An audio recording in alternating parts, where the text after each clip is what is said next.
वक्फ कानून पर आज सुनवाई होनी है। सुनवाई पर पूरे देश की नजर है, लेकिन नए वक्फ कानून पर मुस्लिम समाज क्या सोचता है, देखिए मुंबई से हमारे संवाददाता पारस की रिपोर्ट। वक्फ अमेंडमेंट बिल को पारित तो कर लिया गया है, मगर इसके खिलाफ सुप्रीम कोर्ट में कई लोगों ने याचिका दायर की है और इसका विरोध जताया है। ऐसे में देश में कई ऐसे लोग हैं जो इसका सपोर्ट भी कर रहे हैं और कुछ लोग इस अमेंडमेंट बिल का विरोध भी कर रहे हैं।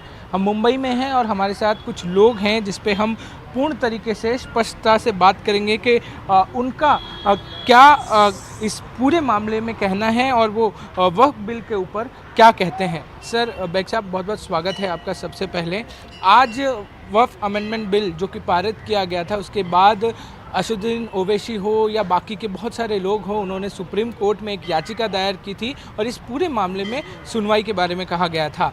क्या कहना चाहेंगे, ये जो बिल पास हुआ है, आप कितने संतुष्ट हैं इससे और क्या चीज़ें जो हैं इसमें होनी चाहिए?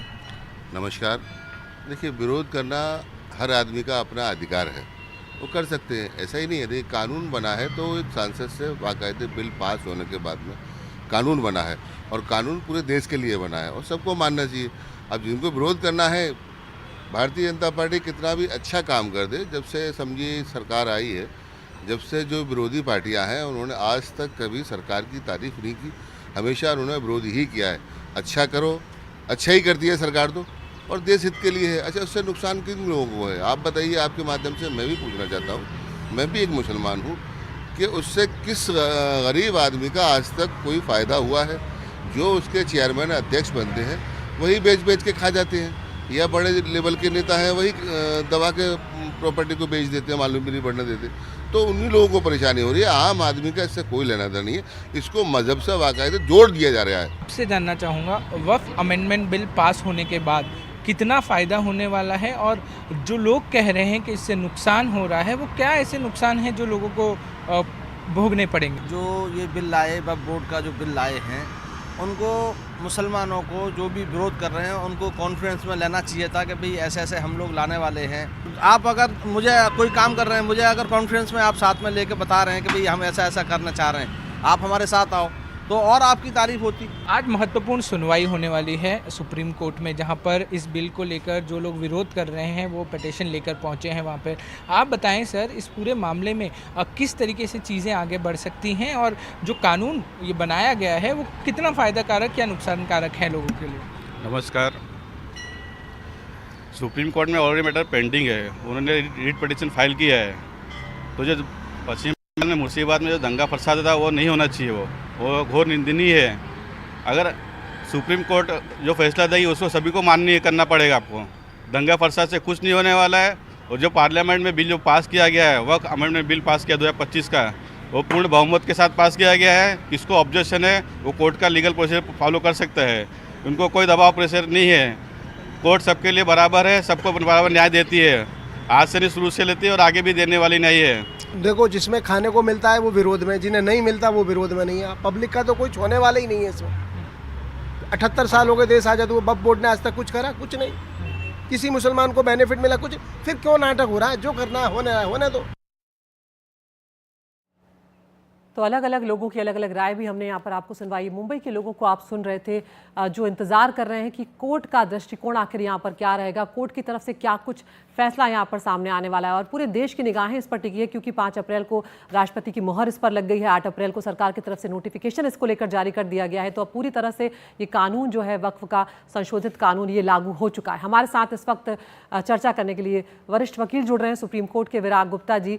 विराग जी, यहाँ पर अब एक अहम चुनौती जो इस वक्फ कानून के खिलाफ गए हैं याचिकाकर्ता, उनके सामने ये भी होने वाली है कि उन्हें ये संतुष्ट करना है कोर्ट को कि ये संवैधानिक अधिकारों का मामला है, ये मौलिक अधिकारों का मामला है, क्योंकि यहाँ पर कोर्ट ये भी कह चुका है कि पॉलिसी डिसीजन जो होंगे उनमें कोर्ट बहुत ज्यादा दखल नहीं देगा। देखिए, इसको 3 तरीके से समझने की जरूरत है। पहला कि सुप्रीम कोर्ट में किस तरीके से ऐसे मामलों में हस्तक्षेप किया जा सकता है, उसके लिए 3 पहलू हैं। पहला ये कि क्या बेसिक स्ट्रक्चर का वायलेशन है, नहीं है। दूसरा, क्या फंडामेंटल राइट्स का वायलेशन है, नहीं है। और तीसरा, क्या जो आर्टिकल 26 के खिलाफ बताया जा रहा है वहां पर आकर के बहस इसमें होगी। ये पहला पहलू है। दूसरा कि सुप्रीम कोर्ट में अगर ये मैटर एडमिट होता है तो क्या इसमें अभी कोई स्टे मिलेगा या सरकार इसमें बोलेगी कि रूल्स अभी बने नहीं हैं और राज्यों को इसको लागू करना है, इसलिए स्टे देने की कोई आवश्यकता नहीं है और राज्य इसमें मनमाफिक तरीके से संशोधन कर सकते हैं। और तीसरी बात कि क्या इसकी सुनवाई के लिए 5 जजों की संविधान पीठ बनेगी, लेकिन इस सुनवाई में 2-3 महत्वपूर्ण पहलू हैं। पहला कि क्या राज्य सरकारें जो कि कानून में संशोधन कर सकती हैं, तो क्या उन्हें इसमें याचिका दायर करने का अधिकार है? ये पहली बड़ी बात है। दूसरी बात कि जो सांसद हैं उन्होंने इसको मंजूरी देने के पहले ही इसको चुनौती दे दिया, तो क्या वो संविधान सम्मत है? और तीसरा, 1973 में जो केशवानंद भारती का जजमेंट है सेपरेशन ऑफ पावर में, तो उसके अनुसार हम जुडिशियल एक्टिविज्म को बढ़ावा तो नहीं दे रहे हैं।